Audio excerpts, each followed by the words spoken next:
자, 여러분, 우리가 히브리서는 비교입니다. 비교. 영어로는 more. 그래서 예수님이 더 낫다. 예수님이 더 낫다. 이게 계속해서 반복해서 등장하고 있어요. 자, 여러분, 1장에는 뭐보다 더 낫죠? 선지자보다 더 낫고 제사장보다 더 낫고, 또 2장에는요 천사보다 더 낫고, 또 그 뒤로 넘어가면요 모세보다 더 낫고, 그 다음에는 안식보다 더 낫고, 여기까지가 계속 4장이었습니다.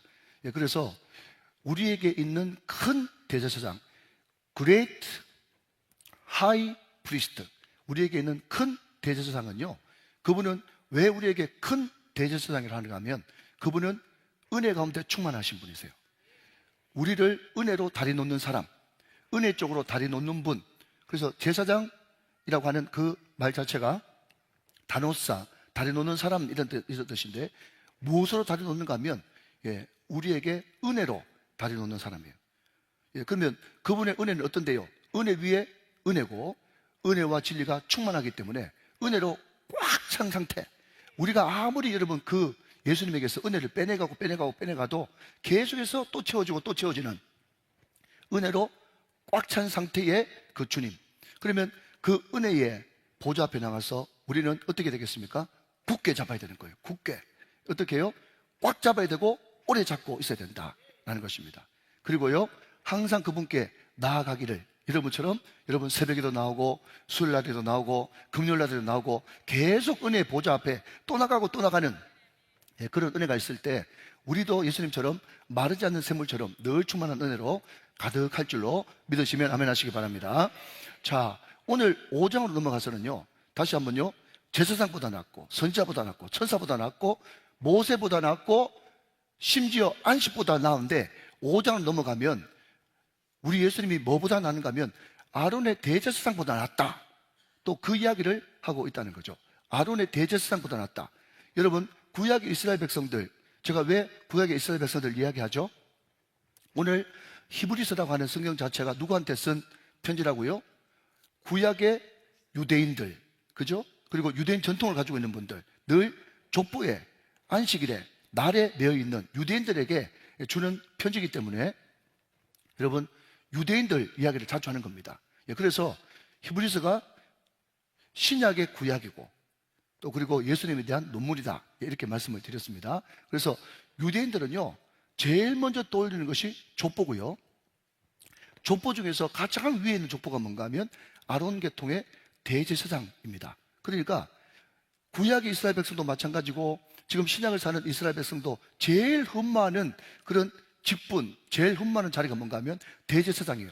대제사장 그러면 끔뻑 죽는 그런 사람인데, 그런데 오늘 히브리서 기자는 뭐라고 얘기하는가 하면, 우리 예수님은 아론 계통의 대제사장보다 훨씬 뛰어난 분이시다.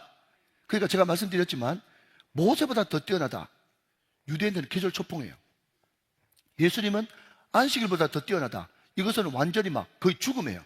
근데 점점 더 전입가경이라고, 우리 예수님은 아론 계통의 대제사장보다 더 크신 분이다, 이렇게 이야기하니까 그냥 졸도하게 일부 직전이란 말이죠. 계속 예수님이 더 우월하신 분이다, 더 위대하신 분이다, 더 크신 분이다, 그렇게 이야기하고 있죠.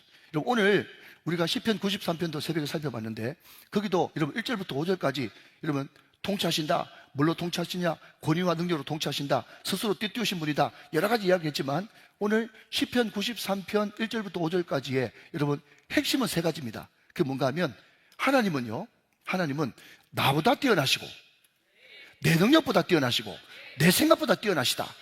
이게 시편 93편의 키거든요. 그러니까 오늘 시편 93편하고 이 히브리서 5장하고 일맥상통하는 점이 많단 말이죠. 다시 한번요, 히브리서 5장은 누구보다 더 뛰어나신 분? 아론 계통의 대제사장보다 더 뛰어나신 분이다. 그러면 왜 그분이 더 뛰어나시냐 궁금하시죠? 그죠?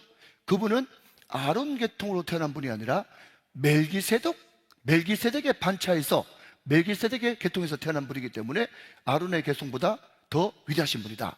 자, 여러분 몇 절을 보시는가 하니까, 자, 여러분 6절 한번 보세요. 6절 보시면, 자, 볼펜 드시고요, 다시 한번, 비행기 1등석 손님은 볼펜을 결단코 빌리지 않습니다. 볼펜을 가져다니시면서 보시면 좋겠어요. 6절, 또한 이와 같이 다른 데서 말씀하시되 내가 영원히 뭐라고 나와 있어요? 멜기세덱의 반차, 멜기세덱이 또 나옵니다. 자, 10절로 넘어갑니다. 10절. 10절에 보시면 하나님께 또 뭐가 나옵니까? 멜기세덱의 반차를 따른 멜기세덱이 또 나옵니다. 자, 여러분 11절에도 보니까 멜기세덱이 또 나오죠. 자, 여러분 계속해서 지금 여러분 이 히브리서 5장에서의 반복되는 단어는 멜기세덱의 반차, 멜기세덱이 계속 등장한단 말이죠. 자, 여러분 혹시 빈 공간이 있으면 멜기세덱의 반차라고 적으시고요. 자, 여러분 항상 문제를 풀 때는 무엇부터 풀어야 됩니까? 쉬운 것부터 풀어야 됩니다. 자, 반차라고 하는 이 말이 좀 어려운데요. 쉬운 말로 바꾸면 개통 이런 뜻이에요. 개통, 또 서열, 개통, 계열 이런 뜻입니다. 예를 들면 예동열 목사 혈통, 아니면 우리 장로님 혈통, 예를 들어서 목사 집안 혈통, 또 장로 집안 혈통처럼 이 계열, 혈통 이런 뜻입니다. 그런데 아론은 레위 지파 계열, 아론 계통으로 내려오는 거고, 우리 예수님은 예수님이 유대인이라는 걸 우리가 다 아는데 유대인인 예수님이 어떻게 제사장이 될 수 있어? 어떻게 우리의 구세주가 될 수 있어? 그거 안 맞아. 우리 족보가 안 맞아. 그렇게 이야기할 때 여러분 히브리서 기자 논문은 뭐라고 얘기하는가 하면 혈통으로는 안 맞지만은 우리 예수님은 멜기세덱 계통, 멜기세덱 반차, 멜기세덱 계열로 내려오기 때문에 우리 예수님은 아론 계열보다 더 위대한 분이야. 그렇게 이야기를 한다는 거죠. 자, 그러면 여러분 히브리서가 뭐와 비교라고 그랬는데, 그러면 우리가 간단히 여러분 깊이 살펴보지 말고 간단히 살펴볼 것은 멜기세덱이 왜 아론보다 더 위대하냐, 그것만 살펴보면 되지 않겠습니까? 그죠? 자, 여러분 첫 번째입니다. 멜기세덱이 제일 먼저 나오는 성경책은 창세기 14장 18절부터 20절 말씀까지인데, 자, 여러분 한번 살펴보도록 하죠. 자, 멜기세덱의 오리지널 버전으로 들어갑니다. 창세기 14장 18절부터 20절 같이 보겠습니다. 자, 멜기세덱이 실존한 인물이었는데 이 사람이 누군가 하면 살레망이었어요. 떡과 포도주를 가지고 나왔다. 자, 여러분 떡과 포도주 하니까 여러분 굉장히 익숙하시죠? 예, 왜 하필이면 살레망 멜기세덱이 떡과 포도주를 가지고 나왔을까? 이것도 참 희한하네. 일단 그렇게 한번 생각을 해보시기 바랍니다. 자, 그런데 이 살레망 멜기세덱이 어떤 사람인가 하면 그는 지극히 높으신 하나님의 제사장이었어요. 멜기세덱이요, 실존 인물인데 이 사람이 아브라함이 북방 남방 왕하고 전쟁에서 이겨가지고 돌아왔을 때 살레망 멜기세덱이 아브라함에게 떡과 포도주를 가져왔는데 이 멜기세덱은 지극히 높으신 하나님의 제사장이라고 처음 등장할 때 자기 신분을 이야기하고 있단 말이죠. 자, 여러분 19절 말씀 보시면 19절 말씀, 그가 아브라함에게 축복하여 이르되, 자, 여러분 이 살레망 멜기세덱이 누군지 모르겠지만 믿음의 조상이라고 하는 아브라함에게 감히 축복하는 사람입니다. 뭐라고 축복하는가 하면 천재의 주제시요 지극히 높으신 하나님이요 아브라함에게 복을 주옵소서. 자, 잠깐만요. 이 사람이 누군지 모르겠는데 아브라함을 축복하는데 누구한테 축복하는가 하면 천지의 주제시고 지극히 높으신 하나님께 여러분 아브라함에게 복을 비듣고 있다 말이죠. 자, 20절입니다. 마지막 20절. 너희 대적을 내 손에 붙이신 지극히 높으신 하나님을 찬송할지로다 하며 아브라함이 그에게 그 얻은 것에서 그 전리품에서 10분의 1을 멜기세덱에게 주었어요. 자, 여러분 이 사람은 살레망인데 지극히 높으신 하나님의 제사장입니다. 그죠? 그리고 아브라함에게 복을 비는 사람이고요. 그 복을 받은 아브라함이 멜기세덱에게 자기의 이겨서 얻었던 전리품의 10분의 1을 드리는 존재가 멜기세덱이라고 하는 존재입니다. 자, 그리고 구약에 한 번 더 멜기세덱에 대해서 등장하고 있는데 시편 110편 4절 말씀을 한번 보겠습니다. 시편 110편 4절 말씀 같이 한번 보실까요? 시편 110편 4절. 자, 같이 한번 읽어주세요. 시작. 여호와는 맹세하고 변하지 아니하시리라. 이르시기를 너는 멜기세덱의 서열을 따라 영원한 제사장이라 하셨도다 라고 이야기하면서 다윗에게 여러분 앞으로 장차 네 후손이 멜기세덱의 반차에 따라서 제사장이 나올 것이다 라고 이야기를 합니다. 그리고 예수님이 여러분 바리새인들한테 뭐라고 얘기했습니까? 다윗이 있기 전에 내가 먼저 있었다 그렇게 이야기하니까 여러분 그 바리새인들이 또 주변에 있는 사람들이 예수님을 돌로 쳐 죽이려고 했던 그 사건이 여러분 기억나시지 않습니까? 그러니까 분명히 예수님은 다윗의 유다 자손 혈통으로는 후손으로 오셨는데 예수님이 직접 이야기하시기를 내가 다윗이 있기 전에 먼저 있었답니다. 그러니까 여러분 그 예수님은 어떤 분이세요? 멜기세덱 반차에 따라서 먼저 나신 분이고 그분은 다윗이 있기 전부터 있었던 그분은 주님이 되신다 라는 것을 말씀하고 있다는 거죠. 자, 여러분 이 멜기세덱이 여러분 결정적으로 어디에 나오는가 하면요, 히브리서 6장 20절부터 7장 3절까지 나오는데 이것을 보면 이 멜기세덱이 누군지 정확하게 알 수가 있습니다. 한 번 더 보도록 하겠습니다. 히브리서 6장 20절 다음에 7장 1절이거든요. 이어서 보도록 하겠습니다. 히브리서 6장 20절. 자, 한번 보십시오. 그리로 앞서가신 예수께서 멜기세덱의 반차를 따라 영원히 대제사장이 되어 우리를 위하여 들어가셨느니라. 자, 우리 예수님이 어떤 분인가 하면 멜기세덱의 반차에 따라서 영원한 대제사장으로 오신 분이 우리 예수님이다, 이렇게 말하고 있다는 거죠. 자, 7장 1절부터 3절까지 이어서 한번 보겠습니다. 자, 보십시오. 이 멜기세덱은 설명하고 있습니다. 자, 여러분 멜기세덱을 설명하지 않을 수 없는 이유가 5장, 6장, 7장이 계속 멜기세덱이 계속 등장하고 있기 때문에 멜기세덱을 설명하지 않을 수가 없는 거예요. 자, 이 멜기세덱은 샬렘왕이요. 자, 여러분 창세기 14장 기억나시죠? 그죠? 샬렘왕이요, 지극히 높으신 하나님의 제사장이라. 여러분 이것도 창세기 14장에 등장하고 있죠. 여러 왕을 거쳐서 죽이고 돌아오는 아브라함을 만나 복을 빈 자라. 창세기 14장 18절부터 20절까지를 설명하고 있는 겁니다. 2절,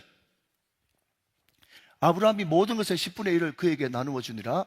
그 이름을 해석하면 먼저는 의의 왕이요, 그 다음은 샬렘 왕이니 곧 평강의 왕이다. 자, 여러분 보십시오. 2절이 좀 주목할 필요가 있는데 왜 멜기세덱이 아론 계열보다 훨씬 훌륭하냐면 아론은 레위 지파로서 대제사장 직무만 감당했습니다. 그런데 멜기세덱은 보니까 지극히 높으신 하나님의 대제사장이고, 그런데 이 사람은 제사장으로 끝나는 게 아니라 뭐라고요? 의의 왕이고 샬렘 왕이고 평강의 왕이라는 거예요. 왕이면서 대제사장, 이분이 멜기세덱이라는 거죠. 자, 그러면 마지막으로 7장 3절 보겠습니다. 7장 3절. 자, 중요한 겁니다. 같이 한번 읽어보세요. 시작. 멜기세덱이 누구냐? 시작. 아버지도 없고 어머니도 없고 족보도 없고 시작한 날도 없고 생애의 끝도 없어. 하나님의 아들을 닮아서 항상 제사장으로 있다. 자, 여러분 좀 멈춰 놓으시고요. 오늘 시편 93편에 보면 우리가 하나님이 우리의 왕이신데 왜 그분은 왕이시냐면 그분은 권위도 있고 능력도 있어요. 그러면 그 권위, 그 능력을 누가 주셨는데요? 그렇게 이야기하니까 스스로 권위와 능력으로 띠를 띠시고 옷을 입었다, 그렇게 이야기하거든요. 여러분 스스로, 이것을 여러분 출애굽기 3장에는요 I am who I am, 하나님 당신 이름은 누구십니까? 나는 스스로 있는 자니라 I am who I am, 내가 내다, 이런 뜻이거든요. 요한복음에도 뭐라고요? 내가 그니 에고 에이미, 나는 세상의 빛, 나는 양의 문, 나는 목자, 이런 7가지 자기 정언, 에고 에이미. 그러니까 여러분 여기에 스스로 아니면 에고 에이미, 이게 뭔가 하면 아버지도 없고 엄마도 없고. 여러분 우리 예수님이 아버지 필요합니까? 엄마 필요합니까? 족보 필요합니까? 시작한 날 필요합니까? 여러분 영원 전부터 계신 분이 우리 성삼위 하나님이십니다. 그러니까 시작한 날도 없고 생명의 끝도 없어 하나님의 아들을 닮아서 항상 제사장으로 있느니라. 할렐루야. 자, 그러니까 여러분 멜기세덱이 누군지 이제 결판 났어요. 멜기세덱, 그분이 누구십니까? 우리 예수님이죠. 예수님이니까 아브라함이 자기가 이겨서 자기의 진리품 10분의 1을 예수님께 드리지 않습니까? 여러분 이것을 좀 어려운 말로 구약시대에 나타난 예수님의 현현, 나타나심, 실존, 이런 뜻이에요.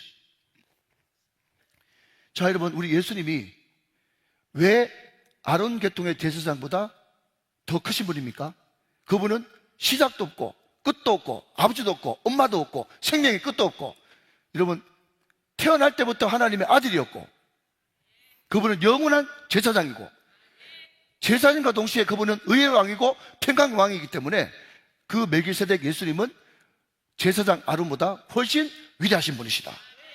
여러분 이것을 지금 이 히브리서 5장, 6장, 7장에서 계속 우리들에게 말씀해주고 있다라고 하는 것입니다. 자, 여러분, 또 하나 멜기세덱이 아론의 제사장보다 더 위대한 것은요, 아론 제사장은 그럼에도 불구하고 죄가 있습니까, 없습니까? 죄가 있죠. 그렇기 때문에 제사를 지낼 때는 제사장들도 항상 먼저 자기 죄를 위해서 속죄를 했습니다. 그래서 레위기에 보면 여러분, 번제, 소제, 속죄제, 속건제, 화목제, 이것이 앞부분에 또 나와 있고 그 뒷부분에 또 나와 있어요. 그러면 이 5대 제사가 왜 두 번 겹쳐서 나오는 거지, 이렇게 착각하는 분이 계세요. 그런데 앞에 있는 5대 제사는요, 백성들의 5대 제사고, 뒤에 있는 5대 제사는 제사장들을 위한 5대 제사인데, 그 말은 무슨 말인가 하면, 제사장도 여러분 하나님의 일을 전담해서 하지만 그럼에도 불구하고 그도 역시 사람이기 때문에 백성들을 위해서 제사를 지내기 전에 자기가 먼저 번제를 드리고 소제를 드리고 속죄제, 속건제, 화목제를 자기를 위해서도 먼저 드려야 되는 연약한 인간이다. 그것을 여러분 이야기하는 것이 레위기 여러분 6장부터 7장까지의 말씀이다 라고 하는 거죠. 자, 이해가 되시면 아멘 하시기 바랍니다. 자, 그 멜기세덱 반차로 오신 그 예수님, 그 예수님이 여러분 십자가에서, 자, 한번 따라 하실까요? 영단번, 시작. 영단번. 그 뭔가 하면 영원한 단번의 제사, 이게 영단번 제사라고 그렇게 이야기하고 있어요. 자, 여러분, 아론의 제사장들은요, 제사를 드리고 나서 또 죄를 짓기 때문에 여러분 계속해서 제사를 지내야 되고, 또 유대력으로 7월 10일 날 대속죄일 때 대제사장이 온 백성들의 죄를 여러분 끌어안고 1년에 한 번씩 꼬박꼬박 여러분 제사를 지내야 그 사람들이 다시 제사 지낼 수 있고 기도할 수 있고 모든 묶였던 것들이 풀리지 않습니까? 그게 여러분 대제사장의 여러분 한계거든요. 그런데 왜 멜기세덱 반차로 오신 예수님이 아론 계통으로 온 대제사장보다 위대하다고 이야기하는가 하면, 아론의 제사장들은 1년에 한 번씩 아니면 죄 지을 때마다 계속 반복해서 또 제사를 지내고 또 제사를 지내야 되지만, 시작도 없고 끝도 없고 부모도 없고 여러분 아버지도 없고 엄마도 없으신 영존하신 영원한 제사장 예수님은 그가 하나님이시기 때문에 그 하나님이 한 번에 십자가 죽으심으로 말미암아서 영원한 속죄를 이루신, 한 번의 제사로 모든 것을 끝내버린 영단번의 제사를 드리신 분이기 때문에 그분은 아론의 제사장보다 훨씬 위대한 제사장이다, 그렇게 말씀하고 있다는 거죠. 여러분, 저는 이 고난주간이 되면 몇 차례 제가 반복해서 이 예화를 든 것 같습니다. 제가 예수님을 인격적으로 믿게 되는데 굉장히 도움이 됐기 때문에 여러분 또 한 번 말씀드리면요, 여러분 오래전에 실제로 영국에서 있었던 일인데, 그때 광우병이 돌아가지고 영국이 발칵 뒤집어졌습니다. 그래서 그 광우병이 더 이상 확산되는 것, 전 유럽으로 퍼지는 것을 막기 위해서 영국 정부에서 큰 결정을 내리는데, 영국에 있는 모든, 그 주변에 있는 모든 소를 다 합치니까 소 100만 마리 정도 되더랍니다. 소 100만 마리. 예, 제가 늘 말씀드리지만 이렇게 놀라운 이야기를 하는데도 놀라지 않으시면 이야기하는 제가 더 놀란다고 말씀을 드렸어요. 여러분, 소 100만 마리 그러면요, 조 단위입니다, 조. 그럼에도 불구하고 여러분 소 100만 마리를 한꺼번에 다 한 날 도축하기로 결정한 겁니다. 자, 여러분, 항상 무슨 일을 결정할 때, 그 정책을 결정할 때 그 밑에 깔려있는 가치관 내지는 철학이 있어야 되는 거거든요. 그러면 영국에 있는 그 정부, 영국 정부가 왜 소를 여러분 조 단위에 이르는 그 소를 100만 마리를 한꺼번에 도축하도록 그런 결정을 내렸는가 하면, 여러분 그 근저에는 어떤 여러분 사상과 철학과 여러분 가치관이 숨어 있는 겁니까? 소 100만 마리보다 한 사람의 생명이 더 중요하다라고 하는 그런 가치관이 깔려 있는 거예요. 한 사람이라도 그 광우병이 사람에게 옮겨 붙는 것이 절대로 안 되기 때문에 사람 한 사람은 1조 이상의 가치를 가지고 있다라고 하는 가치관과 철학이 밑바탕에 깔려 있기 때문에 그렇게 결정할 수 있었던 거거든요. 제가 이 말씀을 드리는 이유가 무엇입니까? 우리 예수님의 십자가를 보고 많은 사람들이 유대, 이스라엘, 그것도 30살 갓 넘은 한 청년의 죽음이 어떻게 오고 오는 세대 모든 사람들의 과거에 지은 죄, 현재 짓고 있는 죄, 미래에 짓는 모든 죄를 영단번, 한 번에 영원히 속죄할 수 있단 말인가? 라고 질문을 던진다면, 그분의 피는, 그분의 십자가는 보통 사람들의 십자가 아니라 하나님의 아들이요, 하나님 자신이 내려와서 하나님이 직접 죽으신 분, 직접 죽으신 거기 때문에 그 하나님의 죽음은 2000년 아니라 2만 년 동안 사람들이 죄를 짓고 사람들이 범죄했더라 할지라도 그 모든 죄와 모든 범죄를 영단번 한 번의 영원에 속죄할 수 있는 능력의 보혈인 것입니다.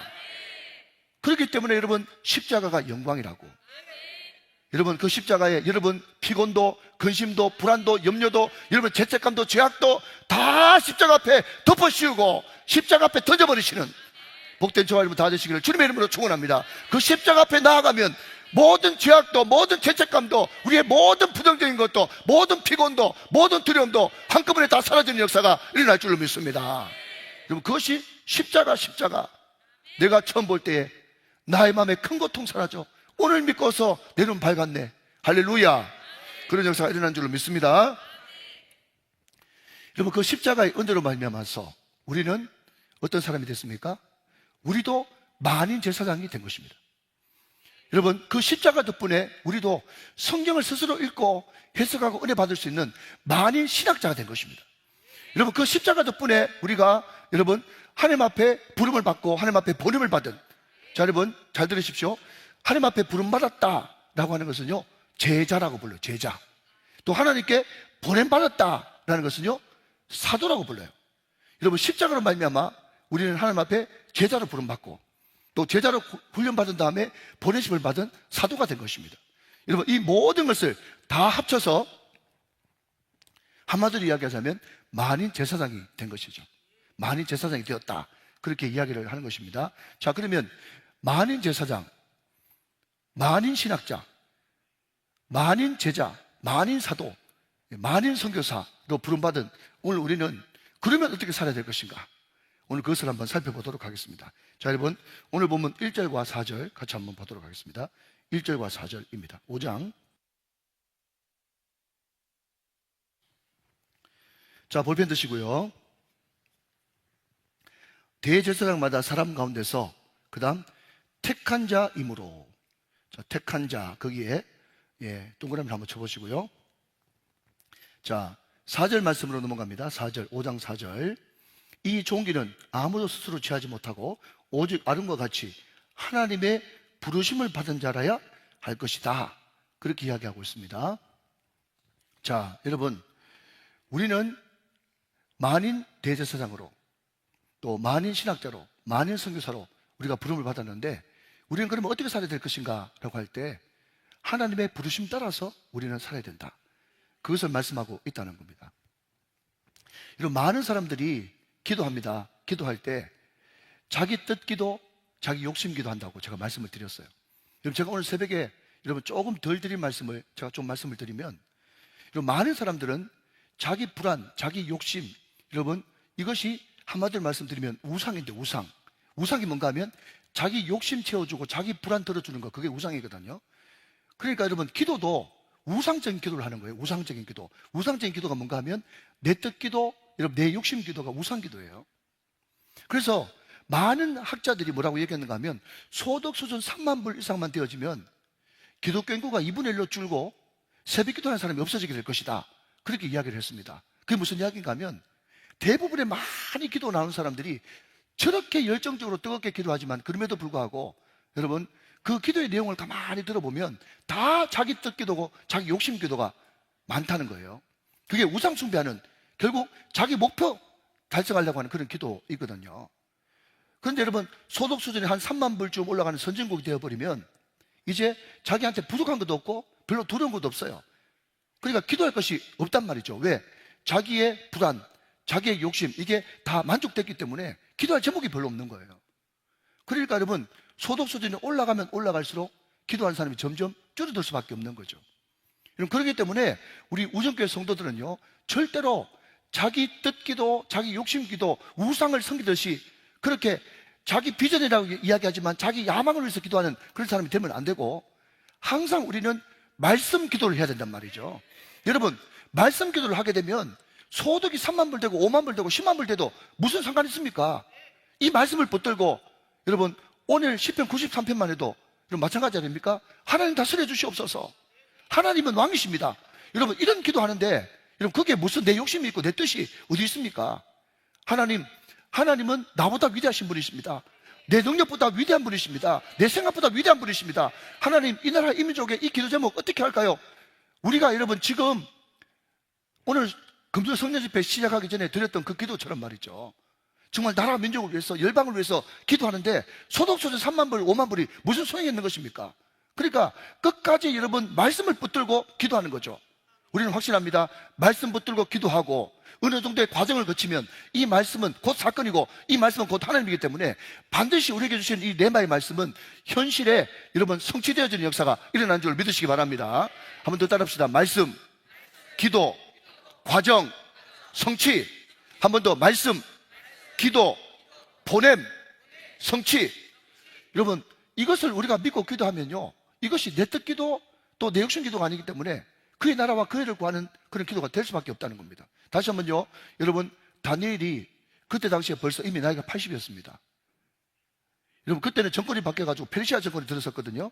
그때 왕의 서고에서 다니엘이 한 책을 발견했는데 그 책이 보니까 예레미야서입니다. 그 예레미야서를 쭉 읽어보니까 하나님께서 언약의 말씀, 약속의 말씀으로 70년 너희들이 바벨론으로 끌려고 난 다음에 70년 뒤에 반드시 해방되고 고토로 돌아갈 것이라고 하는 그런 약속의 말씀이 있었단 말이죠. 보니까 계산을 따져보니까 얼마 남지 않았어. 그래서 여러분, 다니엘이 그 말씀 붙들고 그 말씀에 마음이 뜨거워져가지고 말씀 붙들고 기도하지 않습니까?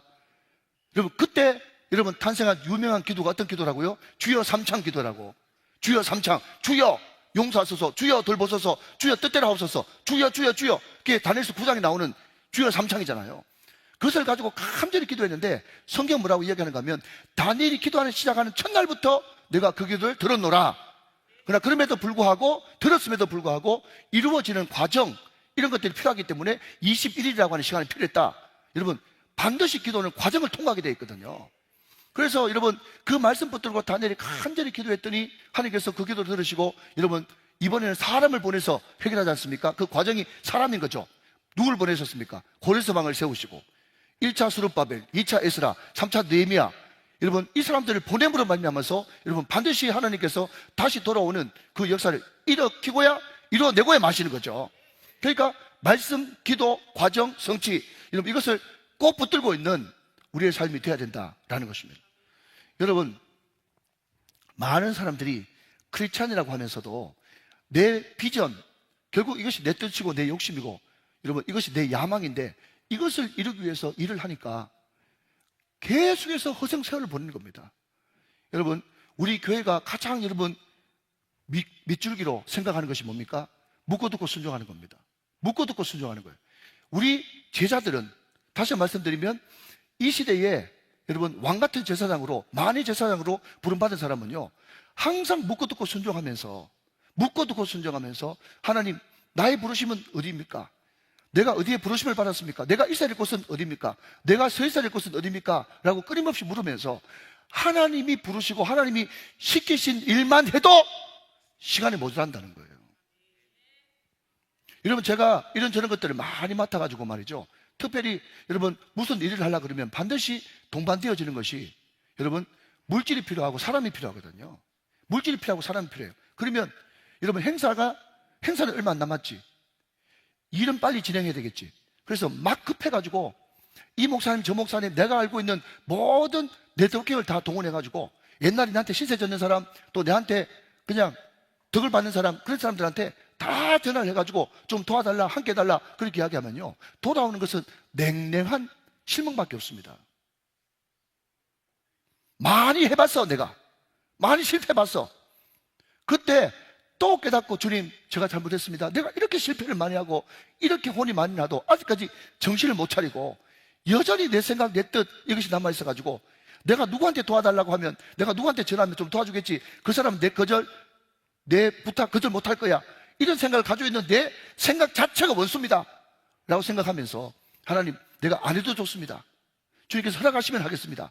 하나님 뜻대로 해주시옵소서. 그렇게 생각하면서 여러분, 하나님께서 정말 기도하는 가운데, 예배하는 가운데 떠오르게 하시는 분들, 감동되시는 분들, 전혀 여러분 나하고 상관없는 사람인데 하나님께서 떠오르게 하시는 분들, 그분들한테 여러분 전화를 하고 부탁을 하면 이상하게 일이 되어지는 것을 보게 되고, 또 하나님 앞에 묻고 듣고 순종하기로 결단하고 먼저 하나님의 부르심이 맞습니까? 하나님, 내가 여기에 내 시간과 내 물질과 내 정열을 투자하는 게 맞습니까? 할 때 주님께서 예스라고 하는 그런 사인을 주시면요, 그냥 정말 여러분, 이건 실제적인 간증입니다.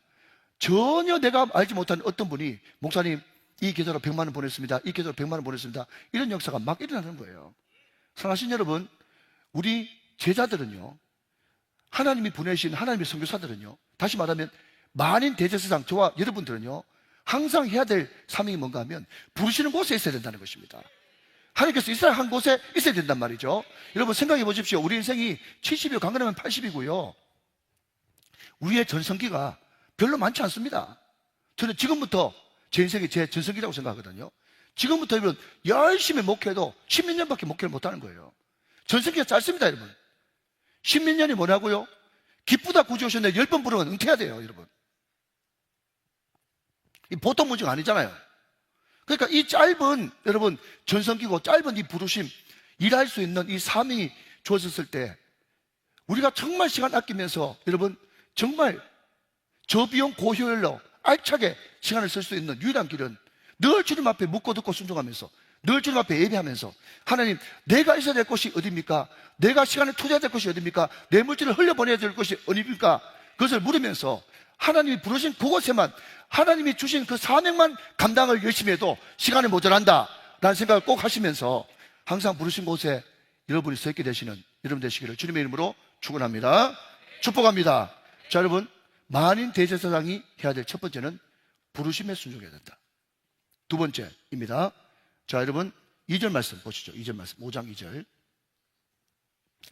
그가 무식하고 미혹된 자를 능히 용납할 수 있는 것은 자기도 연약에 휩싸여 있습니다. 그랬습니다. 자, 여러분 거기에 어디에 동그라미 치는가 하면 용납, 거기에 동그라미를 쳐보십시오.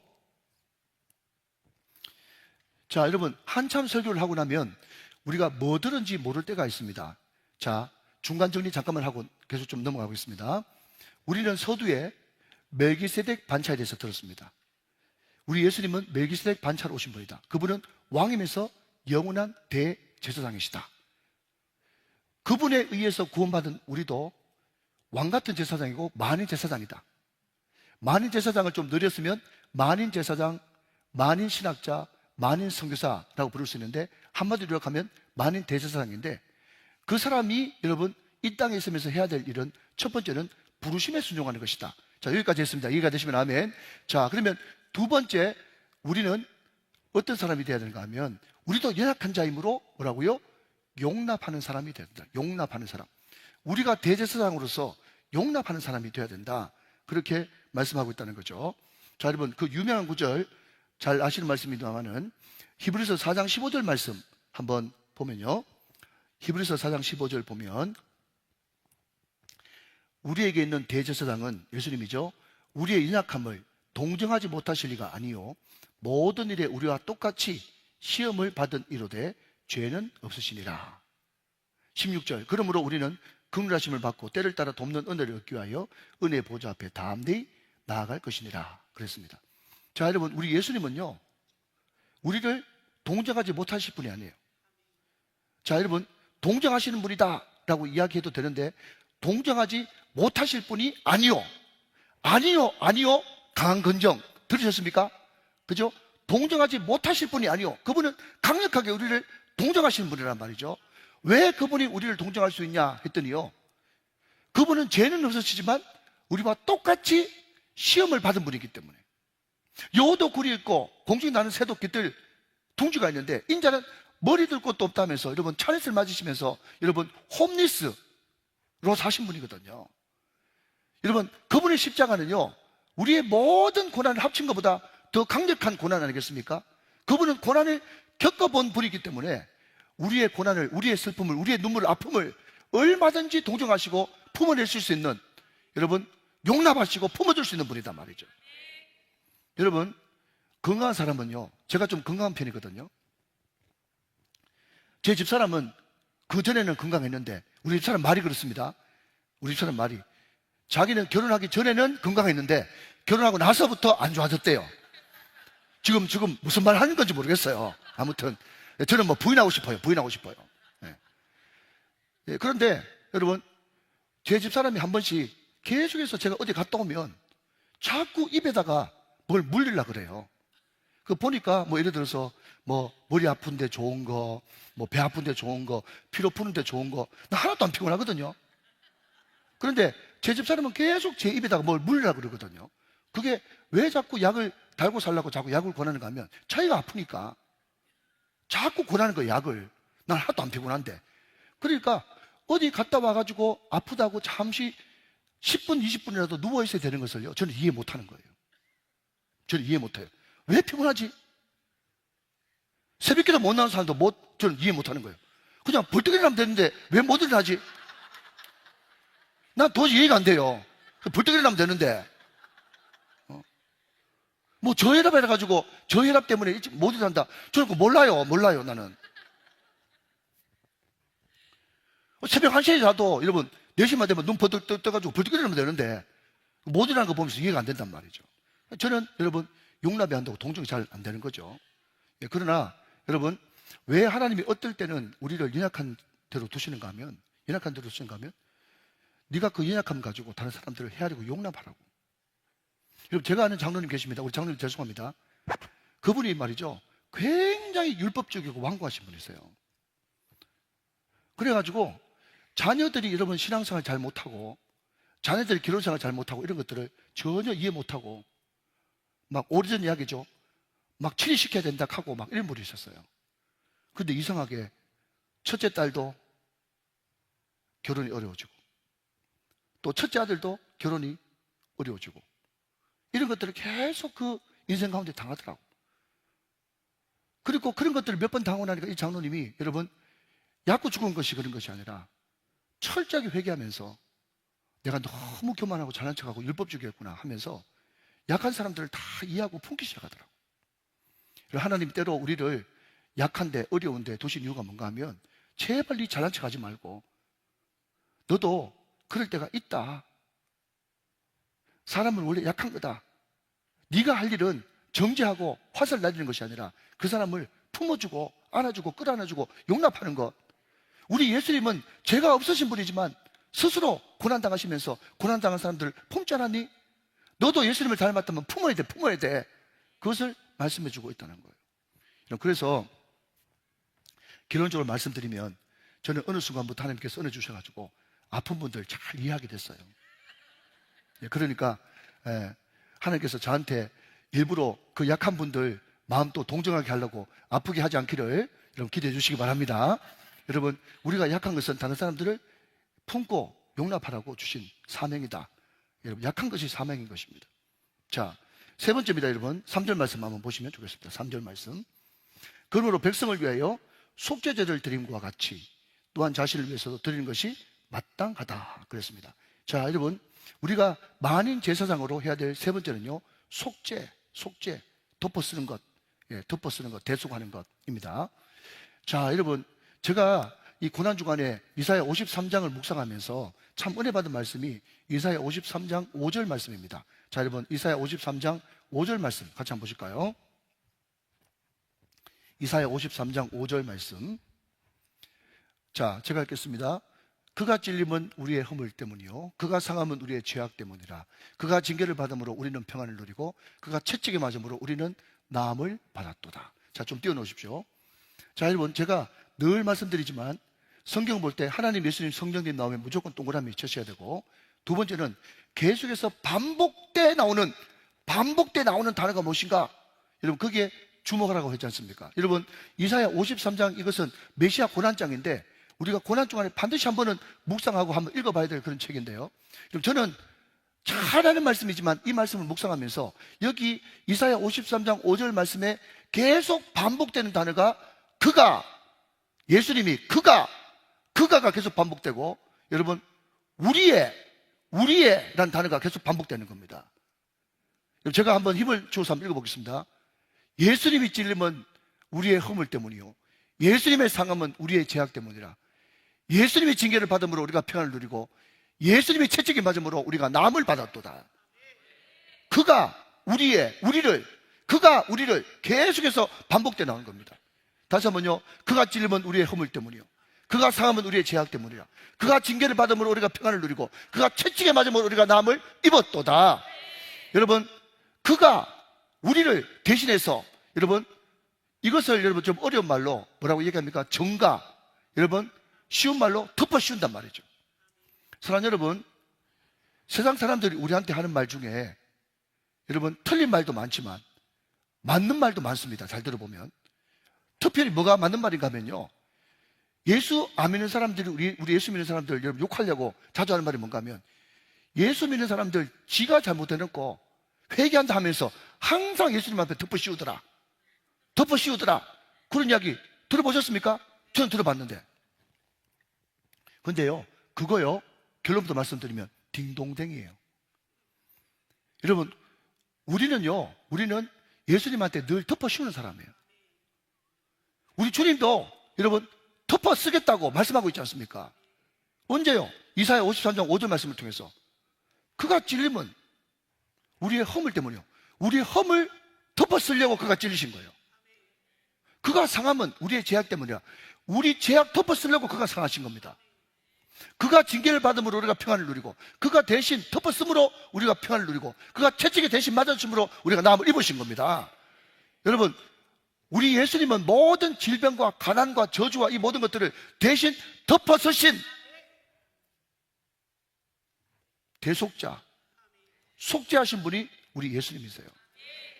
여러분, 우리가 레위기 1장에 보면요, 거기에 번제가 있고 여러분 소제가 있고 화목제가 있고 속죄제가 있고 속건제가 있지 않습니까? 그런데 그 1장 1절부터 9절까지 보면 그 번제가 나오는데, 그 제사를, 구약 사람들이 제사를 드릴 때 여러분 생각해 보십시오.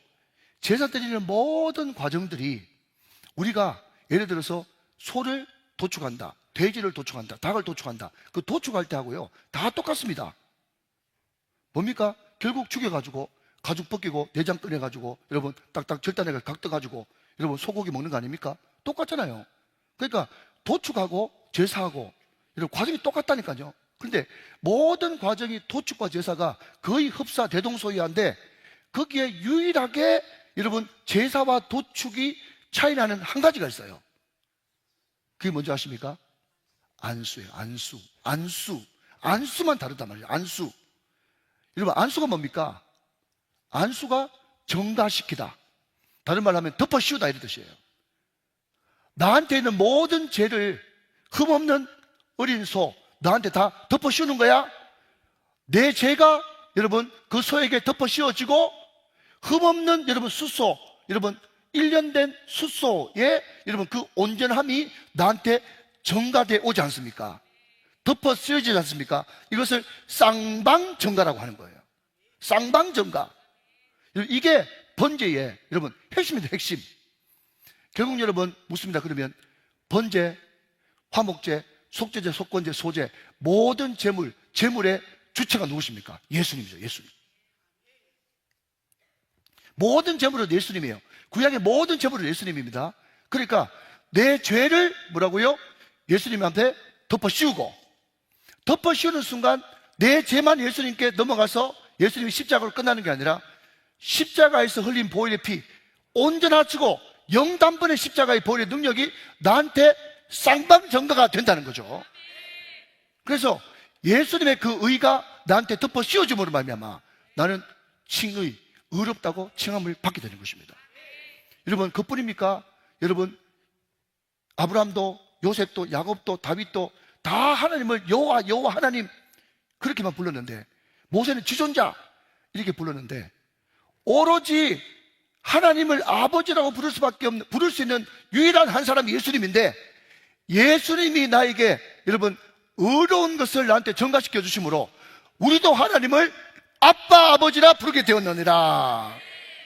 사랑하는 여러분, 하나님을 아버지로 부를 수 있는 여러분 축하드립니다. 여러분, 하나님을 아버지라고 부를 수 있는 것은요 구약의 어떤 사람도 부를 수 없었단 말이죠. 예수님의 십자가의 보혈 때문에 우리에게 그런 놀라운 특권이 주어지게 된 것입니다. 얼마나 감사합니까, 여러분? 자, 여러분, 마지막으로 여러분, 첫째는 부르심, 두 번째는 용납, 세 번째는 덮어씌움, 속죄. 이것이 대제사장의 특권이다. 그렇게 말씀을 드렸죠. 네 번째는요, 11절부터 14절까지입니다. 자, 11절부터 제가 좀 보기 시작하겠습니다. 히브리서 5장 11절. 멜기세덱에 관하여는 우리가 할 말이 많으나 너희가 듣는 것이 둔함으로 설명하기 어려우니라. 12절. 때가 오래되었으므로 너희가 마땅히 선생이 되었을 터인데 너희가 다시 하나님의 말씀의 초보에 대해서 누구에게 가르침을 받아야 할 처지니 단단한 음식은 못 먹고 저질한 먹어야 할 자가 되었도다. 13절. 이는 젖을 먹는 자마다 어린 아이니 의의 말씀을 경험하지 못한 자요. 14절 말씀. 단단한 음식은 장성한 자의 것이니 그들은 지각을 사용함으로 연단을 받아 선악을 분별하는 자들이니라. 그랬습니다. 자, 여러분 들어보십시오. 저는 11절부터 14절까지 우리가 만인 대제사장으로 또 만인 신학자로 만인 선교사로 우리가 해야 될 일은요, 성장이다. 성장. 자, 정리합니다.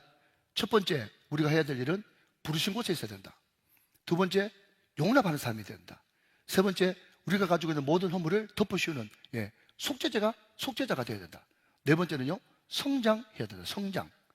근데 여러분, 여기 보니까 지금 유대인들이 많은 것을 알고 있으면서도 예수님에 대해서 모르니까 구약에 대해서 많이 아는 그 모든 것들이 다 뭐라고 부르고 있어요? 초짜예요, 초짜. 그거는 다 저지야, 젖. 율법은 좋은 것이지만 율법 가지고는 구원받을 수가 없어. 율법은 죄를 죄라고 깨달아 알 수 있는 도구일 뿐이야. 율법을 뛰어넘는 복음이 있어야 돼. 복음이 곧 예수님인데 그 복음을 알지 못하기 때문에 너희들은 젖만 먹고 단단한 것을 고기를 먹지 못하는 연약한 자들이야. 그렇게 이야기를 하고 있다는 거죠.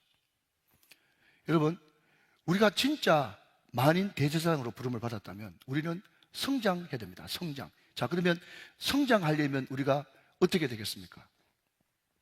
여러분, 성장하기 위해서는요, 우리가 배우는 데만 집중하지 말고 내가 앞으로 가르치겠다라고 하는 그런 마음이 있어야 성장을 하는 것입니다. 여러분, 예를 들어서 여기에 많은 분들이 계시는데 어떤 분들은요, 오늘 목사님 하신 말씀 잘 간직했다가 내가 열심히 받아 적어놨다가 혹시 누가 히브리서에 대해서 물어보면 내가 가르쳐줘야 되겠다 생각하는 사람은요, 열심히 적습니다. 최선 다해서 들어요. 그리고 다른 사람들을 가르칠 수가 있는 것입니다. 그런데 나는 가르치는 건 안 돼. 나는 배우는 것만 해도 급급해. 라고 생각하는 사람들은요, 그냥 열심히 배우려고 하긴 하지만 중간중간에 이러면 깜빡깜빡 놓치는 데가 많이 있단 말이죠. 제가 오래전에 새벽에 그 이야기를 한번 했는데 이제 말씀을 정리하면서 이야기를 한번 더 들려주고 싶네요. 여러분, 어떤 수도원에 원장이 있는데 거기에 이제 많은 수도사들이 있는데 그 수도사 한 사람을 딱 집더니 예를 들어서 이 육성 수도사 앞으로 나와봐. 그러면서 히브리서 5장을 주면서 이 본문 가지고 설교해봐. 이렇게 이야기했다는 거예요. 그러니까 그 사람이 또 그러 나오더니 하는 말이 뭔가 하면, 여러분, 내가 무슨 설교한지 아시겠어요? 내가 무슨 설교할지 아시겠어요? 그러니까 거기 앉아있던 사람이 모릅니다 그랬거든요. 그랬더니 그 사람도 인사를 굽어가면서 여러분도 모르면 저도 모릅니다 하면서 쑥 들어가붙다는 거예요. 황당하잖아요. 이제 소위 말해서 이 수도사 가르치는 교수가 너무 황당하지 않습니까? 또 뭐였어요? 두 번째 또 설교학 시간이에요. 또 앞으로 똑같은 사람 나오라고 그랬어요. 네. 그래서 혹시 여러분 내가 무슨 설교하지 아십니까? 물어보니까 어떤 사람은 모릅니다 그렇게 이야기하고 어떤 사람은 압니다 그렇게 이야기를 했거든요. 네, 그랬더니 그 사람이 하는 말이, 그러면 아는 사람이 나와서 가르치세요 하면서 들어가 버렸다는 거예요. 세 번째 됐습니다. 세 번째 이제 마지막이에요. 세 번째 돼가지고 이제 그 바짝 신학생들이 이제 긴장하는 거예요. 이제 쟤를 또 시킬 건데 또 엉뚱한 소리 하면 오늘 정말 폭발하시겠구나 교수님이 이렇게 생각했습니다. 그래서 또 앞에 나왔어요. 또 의지없이 물어봅니다. 내가 무슨 설교할지 아세요?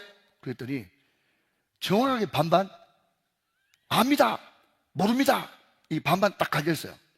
그랬더니 그 사람이 마지막으로 이렇게 이야기합니다. 그러면 아는 사람이 모르는 사람한테 가르쳐 주세요. 그렇게 이야기를 했다는 거예요. 여러분, 웃으라고 하는 소리가 아니고 그때 여러분 이제 큰일 났다, 쟤는 이제 막 야단 맞았다 이렇게 생각했는데 그 교수가 말이에요. 설교학 교수 나오더니 박수를 탁탁탁 치면서, 아, 오늘 저 수도사를 통해서 내가 귀한 것을 깨달았는데, 복음이 뭐냐? 복음이 뭐냐? 복음은 아는 사람이 모르는 사람한테 가르쳐 주는 것이 복음이다. 이걸 자기가 깨달았다는 거예요.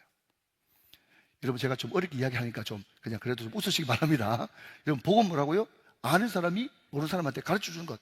반드시 아는 사람이 모르는 사람한테 가르쳐 줘야 그때부터 여러분 성장이 일어나고 성숙이 일어나게 되는 것입니다. 저는 참 안타까운 것이요, 제가 아는 어떤 분은요, 나이가 70이 됐는데 이분은 배우는 걸 너무너무 좋아하는 사람이에요. 그래서 70이 넘었는데도 영어를 막 배우고, 또 그냥 목사가 자꾸 헬라어 히브리어 이야기하니까 헬라어 히브리어도 70대 막 배운다고 막 그렇게 막 예를 쓰고 하는 거예요. 그것을 여러분 좀 어려운 말로 프로페셔널 스튜던트라고 이야기하는 거예요. 프로페셔널 스튜던트. 늘 배우는 거예요. 늘 배우는 건 좋은데, 그러면 가정은 누가 끌어가나 했더니요, 그 부인 되는 할머니가 평생 남편은 배운다고 직업도 없어. 아내 되는 사람이 온갖 일을 다 해가지고 먹여 살리고, 이 사람은 70년 동안 계속 프로 학생이 돼가지고 계속 배우는 데만 집중하는 거예요. 여러분, 저도 우리 후배들 가끔씩 가다가 유학 가는 사람 있습니다. 유학 가는 사람. 그런데 유학도 적당한 나이에 가야지. 나이 40, 50대 가지고 한참 일하고 사명 감당해야 될 그때 다 때려치우고, 여러분 가족들 고생 직사기 시켜놓고 그냥 유학 가고 배우러 간다고 그런 사람들, 저는 정상으로 안 봅니다. 사람은 기본적으로 여러분 배울 때가 있고, 배운 것을 쓰고 가르칠 때가 있어야 되는 것입니다. 여러분, 우리가 늘 언제까지 젖만 먹고 살겠습니까? 단단한 고기도 먹어야 되는데, 단단한 고기 그것을 먹으려고 그러면 어떻게 해야 되냐? 우리가 빨리 소화시켜서 잘 가르쳐야 여러분 우리가 더 성장하고 성숙할 수가 있는 것입니다. 오늘 성경에 보니 우리 예수님께서 심한 통곡과 눈물로 하나님 앞에 기도했다고 이야기하고 있습니다. 여러분, 우리 예수님이 성경에 보니까 딱 3번 울었어요. 딱 3번. 첫 번째는 나사로 죽을 때 울었고, 두 번째는 예루살렘 성 멸망할 때 울었고, 마지막 게세마네 동산에서 울었습니다. 여러분, 고난주간입니다. 고난주간 성금요일입니다. 우리도 예수님을 따라서 많은 대제사장으로 또 예수님처럼 살기 위해서 우리가 정말 울어야 될 기도 제목이 있는데, 첫 번째 나사로에 대해서 울 때는 여러분 그 나사로의 그 죽음이 영원한 벽, 또 영원한 어려운 막힌 것 아니겠습니까? 예. 이 세상에서 가장 여러분 막힌 것이, 다친 것이 죽음, 사망이잖아요.